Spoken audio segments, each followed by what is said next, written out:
The silence between stars. For thousands of years, the galaxy had known peace, or at least, a kind of peace that comes with forgetting old enemies. On the edge of known space, a research satellite floated in silence. It had been drifting for years, gathering data from the empty void. Most days, it sent back nothing more than static or dust readings. But today was different. Inside a control room deep within the Galactic Union headquarters, a tired technician leaned forward. His name was Kel. He had worked the night shift for over 20 cycles. Nothing ever happened. Until now, the screen in front of him flickered. A low hum passed through the room. Kel adjusted the receiver. Strange patterns ran across the monitor, sharp, cold, deliberate. It wasn't noise. It was a code. Old, ancient. He blinked, then called out, "Administrator Var, you need to see this." A tall alien with gray skin entered the room, looking annoyed. "What is it, Kel? Another ghost signal?" Kel shook his head. "No, sir. This is different. This is human." Var froze. "That's impossible." Kel didn't respond. He simply turned the volume up. A distorted voice came through the speakers. The words were broken, but clear enough. "We are returning." Var leaned closer. "Where did this come from?" Kel pointed at the star map. "Outer Rim. Sector 9X, near the dead silence zone." Var looked shaken. "No one goes there." "That's where the humans vanished. 3,000 years ago, the humans had disappeared. After the Great Purge, after betrayal by the Council, they had simply gone. Their systems burned, their fleets destroyed. The rest fled into uncharted space. Everyone believed they were extinct, but not all believed. On a quiet moon orbiting a forgotten gas giant, an old alien scholar named Theros sat in a dusty library. He had spent his life studying human history. Most called him a fool. They said the humans were a myth, too wild, too strong, too dangerous to be real. But Theros knew better. That morning, he received a transmission. The code was ancient. The signature matched human encryption from over 3,000 years ago. He stared at the message and whispered to himself, "They're coming back." His hands trembled as he reached for a forbidden book, one that was supposed to be destroyed by Union law. Its title was simple: Terra, the Death World. In the central chamber of the Galactic Union, the High Council gathered. The signal had spread across the sectors. Every race, big or small, had heard it. Most ignored it. But a few old war veterans knew better. One commander stood and said, "They warned us long ago. They said if we ever broke their trust again, they would not return as friends." Another council member laughed. "They're extinct, dead. This is just a trick pirates trying to scare us." But a third voice, cold and certain, spoke. "No," said Admiral Runn. "That signal, I've heard it before. During the war. It's human." The room fell silent. In the farthest part of the galaxy, deep beyond explored space, a shadow moved. A massive ship, dark, silent, and ancient, floated through the void. Its hull was scarred from old battles. Symbols from Earth were burned into its metal. Inside, rows of soldiers sat in silence. Their armor was black, their eyes focused. They did not speak. They did not blink. They waited. At the front of the ship, a female commander stood, staring at a hologram of the Galactic Union. She whispered one word: "Soon." Back in Sector 9X, a patrol ship from the Union moved toward the source of the signal.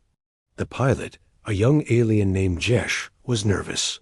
"Control, this is Scout Vessel 9, approaching the coordinates." There was no reply. Suddenly, alarms screamed inside the ship. A shadow passed over them, huge, dark, and silent. Jesh turned the ship's camera toward it and froze. A massive Terran warship hovered nearby, completely powered, but without lights, without engines. It had just appeared. His co-pilot whispered, What is that? Jesh didn't answer. He just stared as a single word flashed on their screen, transmitted by the ship. We remember. The screen went black. Asterisk the burned map, the Galactic. Union tried to stay calm, but fear moved quietly through its systems like a virus. Command centers tightened security. Border planets increased patrols. Yet no one said the word out loud. Humans. The Council refused to accept it. Officially, they claimed the signal was a hoax. But in secret chambers far from the public eye, they studied every second of the broadcast. They brought out old archives, hidden records, black files marked Terra Exile. Inside one of the Union's oldest vaults, a small team of historians gathered around a dusty holographic map. It was broken, parts burned, and parts erased. The map showed human expansion before their fall systems they once controlled. Dozens of them. One alien expert whispered, "We never erased them. We only covered them." Another added, "And now they're taking those systems back silently." Meanwhile, on a remote desert planet, a scavenger named Rilo stumbled across something strange. He had been digging through ruins from the old war, hoping to find parts to sell. But what he uncovered was different. It was a black metal cube, glowing, faintly blue, half buried under glass and dust. When he touched it, the cube came to life. A hologram rose, showing a message in Terran script. Operation Vengeance Protocol status. Active. Rilo's heart raced. He had heard stories of old. Earth weapons machines that could bend gravity, erase memories, control time. Weapons no other species could match. He dropped the cube and ran straight to the nearest outpost. By the time he returned with soldiers, the cube was gone. Back on the Union homeworld, panic grew. Admiral Ron stood before the High Council. Failed to destroy them. 3,000 years ago, we attacked their homeworld. We bombed Earth, but we didn't kill their spirit. A young council member sneered. They were just one species. What could they do? Run's voice was like steel. You weren't there. I fought them. You think they fought with armies and fleets? No, they fought with rage, with desperation. They turned asteroids into missiles. They made black holes into traps. They fought like it was their last breath, and even dying, they won. The chamber fell silent. Then the old scholar Theros was called in. He carried an old book bound in human leather. The cover read, "We will return." He opened the book and pointed at a single page, a war doctrine written by Terran generals before the exile. If the stars ever forget us, we will remind them with fire. Far across the galaxy, in a hidden human base deep inside a hollowed out moon, final preparations began. Rows of Terran ships floated in dark hangars. Engineers in quiet black suits moved with perfect coordination. Artificial intelligences coordinated thousands of battle simulations every second. The commander known only as Ash stood before a glowing red map of the galaxy. Her officers waited. "We have returned," she said coldly. "Not for conquest. Not for territory. We return for balance. We return for memory. We return for justice." One young officer spoke. "And what if the galaxy resists?" Ash's eyes narrowed. "Then we burn the map." In the outer sectors, colonies began to vanish. Not destroyed, just gone. Empty buildings, quiet systems. No signs of battle, no. Survivors. Only one thing was ever found. A Terran emblem carved into the ground, deep and precise, glowing with silent light. Underneath it, a message. This was ours. This will be again. Union commanders held emergency meetings. Panic was no longer a secret. The citizens demanded answers. But the council had none. Admiral Ron knew the truth. "They're not attacking to win," he said. "They're attacking to be remembered." And in the darkness between stars, Earth's forces continued their quiet return, system by system, world by world. No noise, no mercy, just silence. And vengeance, asterisk. The first flame, the outpost on Verdun Prime, was small but critical. It controlled one of the galaxy's busiest trade lanes. Thousands of ships passed through it every week, merchant freighters, diplomatic vessels, scout crafts. No one expected it to fall. And yet, one cold night, it did. There were no warnings, no alarms, just silence, followed by fire. Lieutenant Cal, an insectoid officer assigned to Verdun Prime, was the first to notice something wrong. He had just begun his shift when all the lights in the command tower blinked and died. For a moment, everything was black. Then the stars disappeared. He looked through the viewport and saw a shape blocking the sky. A massive warship, dark as space itself, hovered just above the outpost. There were no markings, no colors, no signal. Only a glowing human word appeared on the base's primary screen. Reckoning. Cal screamed for reinforcements. Turrets came online. Defense grids lit up. Fighters launched, but none of it mattered. The Terran ship didn't fire missiles. It unleashed gravity. A pulse rippled through the air. Suddenly, everything felt heavier. Verdun Prime structures crumpled inward, steel bent like paper. Some buildings collapsed instantly. Ships in orbit were pulled down, crashing like falling stars. The base's weapons tried to lock on, but couldn't. Systems failed. Artificial intelligence was overridden. A whisper passed through the communications network. You erased our names. Now we erase your sky. Union Command received the emergency alert 7 seconds after the attack began. By the time they responded, Verdun Prime no longer existed. What remained was a crater glowing red-hot. No survivors. No wreckage worth recovering. Only melted steel and glass and one strange artifact left behind. A burned Terran flag, planted at the center of the ashes. The news shocked the galaxy. For the first time in 3,000 years, humanity had openly attacked, and they had done it with precision, silence, and absolute control. Council members screamed in fear. Panic broke out on civilian planets. Riots began in core sectors. Refugees fled to deeper systems. But there was nowhere to hide, because now everyone was asking the same question. Where are the humans going next? Inside a black chamber on an asteroid fortress, Admiral Ash stood in silence. 1,000 holoscreens floated around her, each one showing different Union worlds, fleets, and defense lines. None of them mattered. Her second-in-command approached. Verdun Prime was a success. No escapees. Signal transmitted. Message clear. Ash nodded. And the reaction? Fear, the officer replied. They finally believe we're real. Ash turned her back to the screens. Then the first flame has served its purpose. Far away, on a neutral world called Kirov, an old alien warrior watched the destruction unfold through a public broadcast. His scales were cracked with age, his breathing slow. He had fought in the Terran Exile War long ago. He whispered to himself, "We should have killed them all. We gave them time. And they used it." A younger alien beside him asked, "Who? Are they, grandfather?" The old one replied, "The humans. They don't fight for power. They fight for memory, for honor, for every name we tried to erase." He leaned closer to the screen.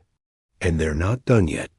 Meanwhile, on a quiet moon, a human child trained in zero gravity, throwing knives into spinning targets with unnatural speed.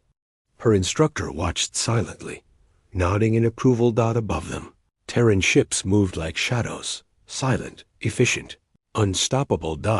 They were no longer the humans the galaxy remembered.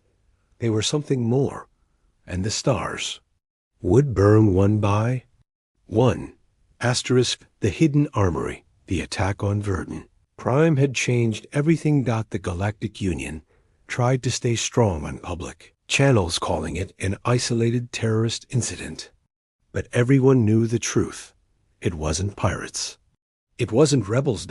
It was Earth. And Earth had not returned alone.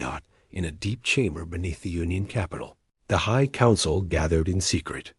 Dozens of species sat around a glowing map of the galaxy, all showing one troubling pattern.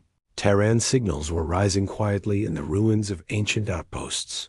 Admiral Runn spoke first. "We erased them from our maps, but they never erased us from their memory." A soft voice replied from the shadows. It was Scholar Theros, the human historian. "They were betrayed, burned, banished," he said. "They didn't just run. They evolved." The room went silent. Then Theros reached into his bag and placed an object on the table. A black sphere, pulsing slowly with blue veins of light. "What is that?" asked one council member. "A key," Theros whispered. 2. A Terran hidden armory. Meanwhile, on the broken world of Drest-4, a planet destroyed during the last Terran War, a scavenger ship landed. Its crew hoped to find scrap and old tech to sell, but what they found instead was a door, half buried in ash and ice. It opened as they approached, not by touch, but by DNA. One of them had distant human blood. Inside, they found something horrifying. Rows of tanks, armored suits, nanite fields, weapons with no known power source, machines that watched them back. One scavenger tried to take a piece of tech and was vaporized instantly. The others fled in terror. As their ship took off, one of them whispered, "They never left. They just went underground." Back in the shadows of space, Admiral Ash stood on the command deck of her warship, the Forsaken Light. Behind her, huge screens displayed dozens of active Terran armories, places the galaxy believed were destroyed, but they had only been sleeping. Her officer spoke. "The scouts retrieved the echo blades. The mind cores are stable. The AI fleet is ready for next phase." Ash nodded. "Good.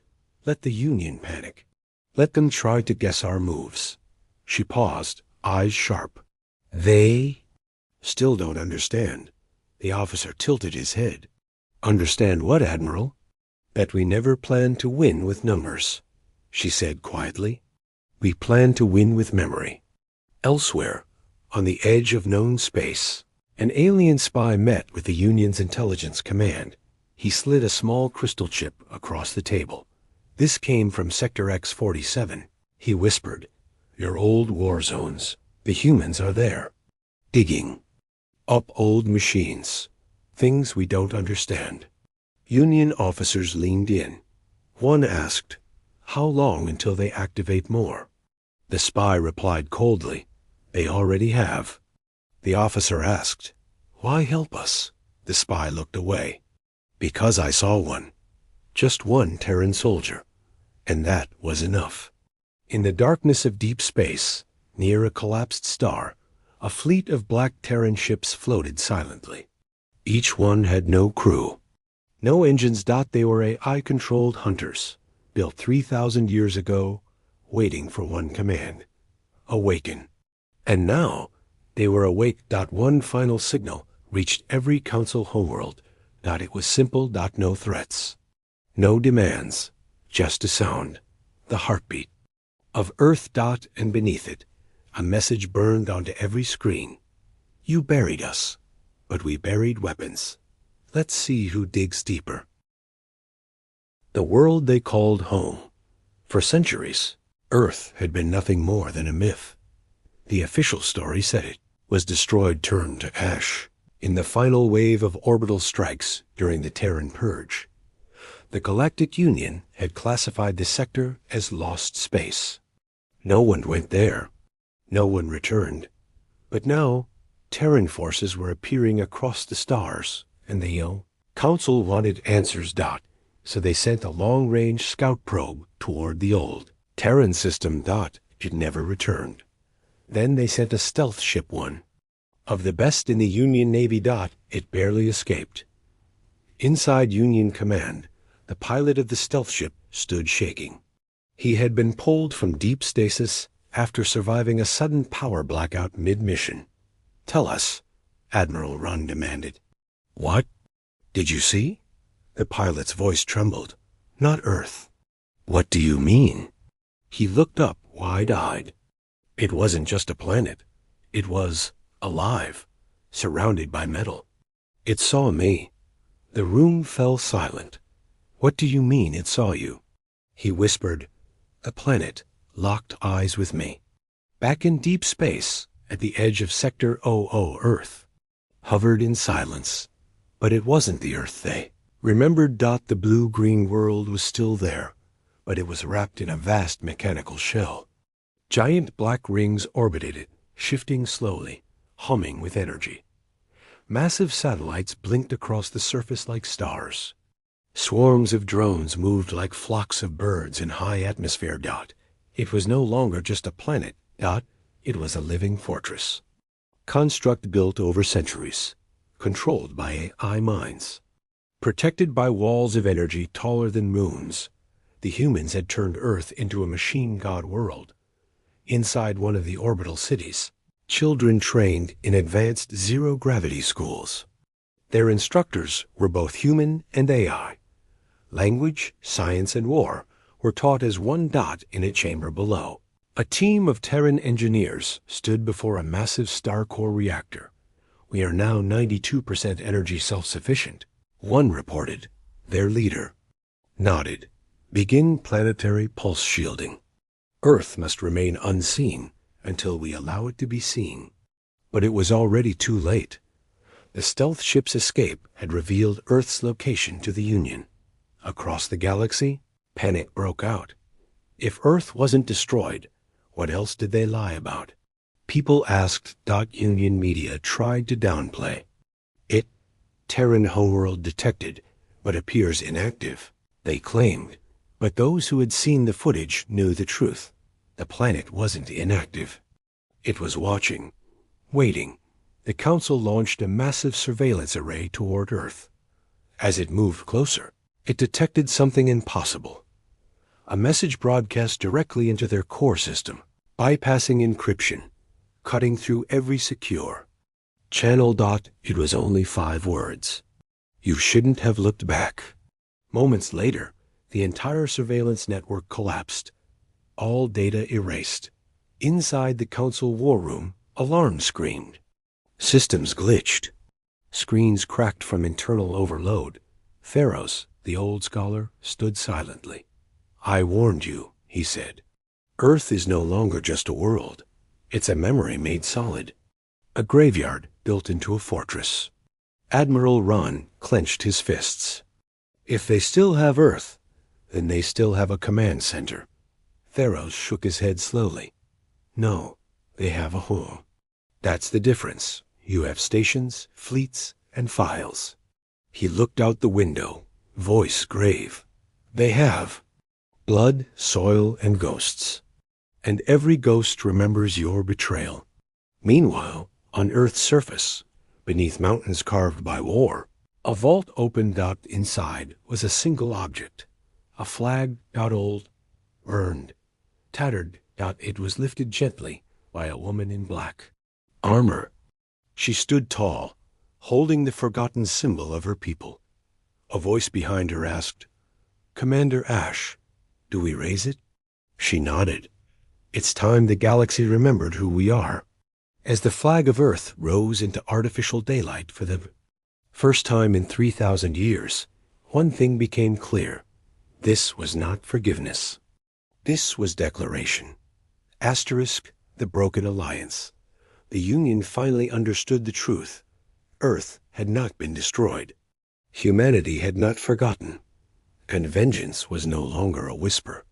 It was a fleet. In desperation, the Council sent out a call. To arms. Every major species, empire, and system was ordered to unite. It was the largest military assembly in galactic history. Over 9,000 warships gathered near the central stronghold of KIRELL-7. It was called Project Final Shield. The plan was simple. Block humanity's advance. Send a message that the Union was still in control. They never realized it was already too late. From the depths of dark space, a message arrived. It wasn't intercepted. It wasn't hacked. It was delivered directly to every bridge, console, and captain's mind at the same time. You called us monsters. You taught us exile. Now we teach you memory. Seconds later, Terran ships began appearing across the system, not jumping in, but phasing into view. Their drives didn't leave trails. Their energy signatures were unreadable. One by one, they silently surrounded the Allied fleet. On the Union flagship, Captain Varn tried to activate the targeting system. No luck. One officer screamed, "They're ships. They're not following physics." Terran ships moved like ghost-shifting angles in ways no craft should. Some warped space. Others flew through gravitational waves as if they were nothing. And then the sky shattered. Terran gravity weapons activated. Entire enemy ships were folded in half like cloth. Fleets twisted. Fire spiraled upward as kinetic storms burst across the void. Communication lines went dark. Shields failed. A single Terran weapon cut a battleship in two without sound. The Allied forces returned fire. Nothing landed. Terran armor reflected plasma. AI-driven ships danced between missiles like they were wind. Within 2 minutes, over 4,000 ships were gone. On the ground, soldiers and civilians watched as streams of flame rained from the sky. The last thing many saw was a Terran emblem glowing in orbit, a shattered star surrounded by chains now broken. Admiral Ron watched it all from the command deck of a distant carrier. He had ordered the Alliance himself. He had begged for unity. Now, he stared at the burning wrecks of once mighty fleets. They didn't come to talk, he said, voice hollow.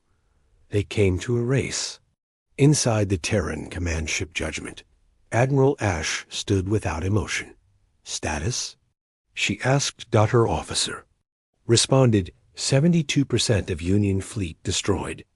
The rest are fleeing or silent. Ash nodded. Let the survivors run. The message is delivered. What about the Council planets? She looked at the stars. Not yet. First, we destroy the idea that they ever ruled us. Elsewhere, in the old neutral sector of Helix, thousands of alien citizens protested. They weren't protesting against humans. They were protesting against the Union. For the first time, alien voices said aloud what had been whispered for generations. They lied. Earth didn't fall. The Council betrayed them. Chaos spread not because of war, but because of truth. Inside a quiet chamber on the ruined world of Pharaohs, Theros, now hunted by his own people, wrote one final line in his personal journal.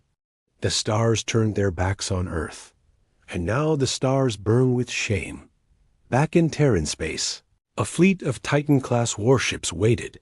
They hadn't moved, hadn't fought, because they were never needed. This wasn't a war. This was a reckoning, and it was just beginning. Asterisk. The Vengeance Protocol? The stars were quiet now. The mighty fleets of the Union were gone. Their great command ships silent. Their leaders missing or surrendering. Entire systems once thought invincible were now afraid to even speak Earth's name. But Earth wasn't celebrating. They were watching. On board the Terran flagship Judgment, Admiral Ash stood alone at the center of the war room. All screens displayed live feeds from across the galaxy. Fleeing counselors, fires on capital worlds, crowds tearing down Union flags, armies surrendering without a shot. A junior officer approached, hesitating. Ma'am, we've received surrender. Codes from 6 major sectors. Ash didn't turn. Did we ask for surrender? No, Admiral. She stayed silent for a moment. Then they're not forgiven? Far across the stars, a single ship arrived at the original Galactic Union Council. Chamber on the golden moon of Cydia Prime. The building stood broken. The once great hall empty. Statues of past leaders now lay shattered in dust. From the Terran vessel, a lone figure stepped out. A human diplomat, not a soldier. She carried no weapon. Only a single small object. A black cube. Inside the chamber, only one Union elder remained, old, frail, and silent. She placed the cube on the table and pressed it. A voice echoed through the hall. It was a message from Earth. You asked for peace. You offered betrayal. Then you buried the truth and taught your children lies. We are not here to rule. We are not here to destroy. We are here to remember so that no one forgets. Let this galaxy never again mistake silence for weakness. The cube powered down. The diplomat turned and left. The last elder cried softly. Across the galaxy, human fleets began to vanish. They didn't stay to govern. They didn't build empires. Simply left, but everywhere they had passed, the stars bore scars. Systems remembered. And no one forgot the price of betrayal. Back on Earth now, orbiting behind its defense. Fields and dark rings life continued quietly. Children studied the truth of the galaxy. AI monitored the stars. The great vaults of memory were sealed again. But one room remained open. The protocol chamber got Admiral Ash entered, walking past silent soldiers and glowing red walls. In the center stood a glass panel showing the words, Vengeance Protocol, Status, Completed. Beneath it, another option blinked faintly. Mercy Protocol locked. A voice from the room's I asked, Would you like to unlock it? Ash stared at the panel. After a long pause, she whispered, Not yet. She turned and walked away. In a quiet corner of the galaxy, an alien child asked his grandfather, Will the humans come back? The old one looked to the sky. They never left, he said. They just stopped speaking.